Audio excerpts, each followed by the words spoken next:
Welcome back to my channel. આજ હું આવી છું સાવરકુંડલા, તો આ જોઈ લ્યો।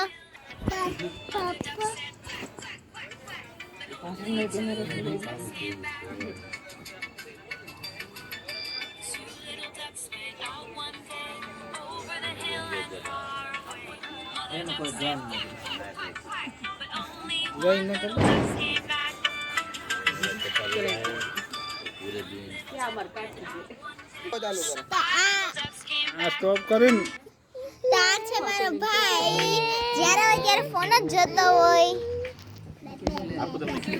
આ છે મારા કાકી, મારે જે લેવું હોય એ લઈ દે છે। तो अभी शाम हो चुकी है और मेरे काकी को ज़्यादा पेप्सी खाने का शौक है और मेरे भाई को ज़्यादा फ़ोन देखने का और मेरे काका को अरे यार हिंदी क्या थी बोलवानो હતું તો મારા કાકાને શાક રોટલી જ ખાવું હોય। તો હવે અમે જમવાનો ટાઈમ છે। તો જો તમને મારો વિડિયો ગમ્યો હોય તો લાઈક શેર સબસ્ક્રાઇબ બાય।